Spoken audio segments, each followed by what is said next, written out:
여보세요? 네, 안녕하세요. 문현지 멘토입니다. 안녕하세요. 네. 네, 어떤 게 궁금하세요? EV 첨단 소재 5,400원에 비중 40%요. 5,400원의 비중 40%요? 네. 와, 이거 탈출 좀 어렵겠죠, 그죠? 아, 네. 네, 스스로도 좀 느끼고 있지 않나요? 네, 느끼고 있어요. 네, 일단 첫 번째는 비중이고요. 두 번째는 테마입니다.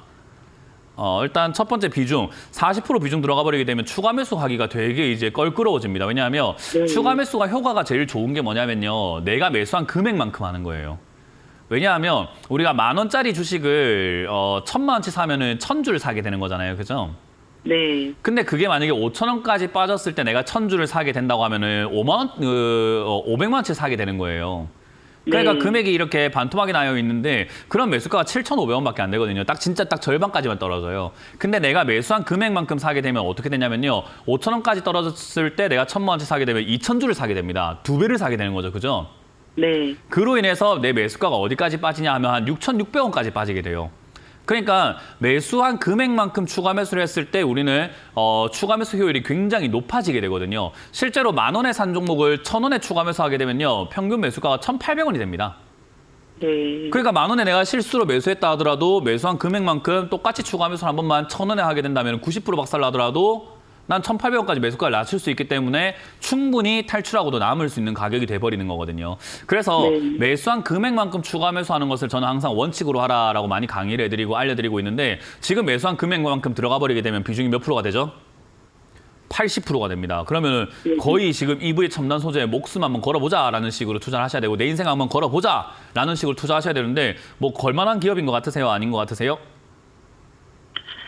아, 재무제표를 한번 아니. 보여드릴게요. 지금 입에서 돈 벌고 있나요? 못 벌고 있나요? 못 벌고 있어요. 못 벌고 있습니다. EV 첨단 소재가 뭐 때문에 올라왔죠? 2차 전지요. 2차 전지입니다. 근데 회가 실제로 2차 전지 쪽으로 엄청나게 뭐 매출을 많이 내고 있는가라고 하면은 그건 아니고 여기도 적혀 있지만은 LG전자, LG이노텍, LG디스플레이, LG 계열과 관계가 이렇게 형성이 되어 가고 있고요. LG 계열향 매출 의존도가 굉장히 높아서 안정성은 있으나 성장을 위해서 시제품을 개발을 추진하고 하는데 신규 고객사 매출 비대를 증진을 시키고 있다고 이야기를 해요. 그러니까 결국 이 기업은요. 전자산업 쪽으로 이렇게 엮여 있다라고 생각하시면 되고 2차 전지는 신사업 쪽으로 한번 해보려고 했던 것 같고 LG 화학과 이렇게 한번 뭐 이렇게 해보려고 했던 것 같고 리튬 배터리 이런 쪽으로 한번 해보려고 했던 것 같아요. 그래서 그냥 뜬구름 잡는 소리 때문에 주가가 급등 나오고 실제로는 그런 거에서 성과가 있다 없다? 없어요. 별로 없어요. 그렇기 때문에 이거를 미래를 보고 장기 투자한다고 생각한다면요. 좀 많이 멀리 봐야 될 것 같습니다. 왜냐하면 전기차라는 게 제가 방송에서 누누이 설명해드리고 있지만 없었던 거에서 무에서 유가 되다 보니까 신기해서 사는 사람들, 궁금해서 사는 사람들, 그리고 회사에서 법인, 뭐 세금 감면이라든가 보조금 지원이라든가 정부 정책에 따라 가지고 사는 전기차 사는 사람들이 있었긴 했습니다. 그래서 그때 매출이 없다가 생긴 거니까 폭발적으로 2차 전지라든가 이런 쪽이 배터리 산업이 막 폭발적으로 증가를 한 것처럼 보이긴 했었어요. 근데 그렇게 타서 한번 해보다 보니까 전기차가 불편하다는 것을 호소하는 사람들이 굉장히 많아지게 되죠. 물론 그중에는 편하다고 생각하는 사람들도 덜어 있고 만족하시는 분들도 있지만 그러지 못한 사람들도 굉장히 많아지고 있는 현실인 거잖아요. 그죠? 네. 그러다 보니까 전기차 판매량이 어떻게 되냐면 뚝뚝뚝뚝뚝뚝뚝뚝뚝뚝 떨어지고 있습니다.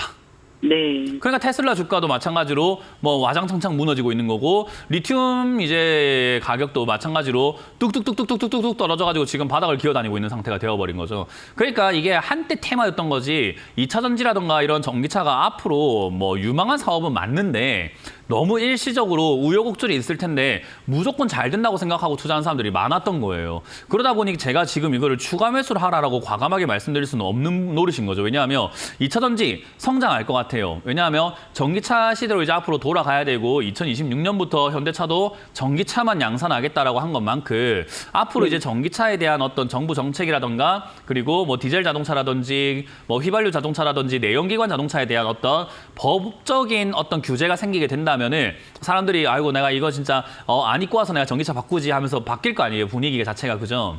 네. 그렇게 가는 데까지 하루 이틀 만에 되겠냐 이거예요. 그렇기 때문에 2026년부터 양산하겠다라는 계획을 밝힌 것처럼 실제로 얘들이 다시 올라갈 수 있는 타이밍이라고 한다면 저는 2025년 말, 그러니까 내년 말이나 내년 중순, 빠르면 내년 한 중순일 것 같고 그 전에는 그냥 이따금씩 한 번씩 튀어오르는 정도로 그냥 바닥을 기어다닐 것 같아요. 네. 그러다 보니까 얘를 추가 매수를 할 수 있는 비중이라고 하더라도 추가 매수하기가 조금 그렇고 추가 매수할 비중도 아니고 그러다 보니까 얘가 이제 상담 제가 전화 받자마자 탈출하기 좀 많이 힘들겠는데요라고 말씀드리고 출발할 수밖에 없는 상황인 거예요. 네. 그래서 지금 이거는 탈출할 수 있는 방법이요. 손실을 각오하라라는 것밖에 말씀을 드릴 수가 없을 것 같아요. 최근에 이제 금량, 오늘도 금량이 급등 나오고 있고 지금 에코프로도 지금 빠지다가 약간 이렇게 버텨주고 있는 걸 봤을 때 2차전지 테마가 그래도 사람들의 뇌리 속에 많이 각인이 되어 있기 때문에 그래도 2차전지 좋지 않을까? 아니 이제 앞으로 이 전기차 시대가 올 건데 진짜 좋지 않을까 하는 그런 매수세가 조금씩은 들어와 줄 거예요. 그 매수세로 인해서 주가가 한 번씩 튀어오르게 될 텐데 그때 맞춰가지고 그 박자에 맞춰가지고 매도를 잘 버튼을 눌려가지고 비중을 줄여야 된다 이 말입니다. 그래서 네. 그 튀어오를 때 어떤 흐름이 어디까지인지 우리가 정확하게 알 수는 없지만 지금의 흐름으로 본다면 4,000원대 약간 넘어가게 되면 얘는 힘이 빠질 가능성이 매우 높을 것 같아요. 그래서 네. 4,000원까지 올라오면은 비중을 줄이고 4,000원까지 올라오면 비중을 줄이고 4,000원까지 올라오면 비중을 줄이다가 어느 순간 내년 중순까지 되었는데 뭐 3,000원대 잘 머물고 있다든지 또는 2,000원까지 빠져 있는데 내가 비중이 한 20%로 줄어 있다면 그때는 2,000원까지 내려갔을 때 비중을 다시 늘려서 2025, 6년대 급등을 노려보는 게 맞는 거죠. 네. 그러니까 이거는 지금 탈출하시려면은 첫 번째는 손실을 각오하시는 거, 두 번째는 시간 오래 걸릴 거 각오하시는 거 두 개밖에 없어요. 그래서 제가 참 이제 지나고 나서 하는 이야기처럼 들리겠지만 2023년에 그런 이야기 많이 했습니다. 2차전지 관련주들 전부 다 개미 무덤 될 겁니다라고요. 네. 그게 이제 일어나서 전 참 씁쓸하네요. 그래서 급등 나온 거 제발 좀 사지 마시고 이번 일로 인해서 다음번에는 제발 막 지금 막 난리 났다, 지금 좋다 하는 그런 기업들 사면은 또다시 이런 고통을 받는다라는 것을 명심하시면 정말 좋을 것 같습니다.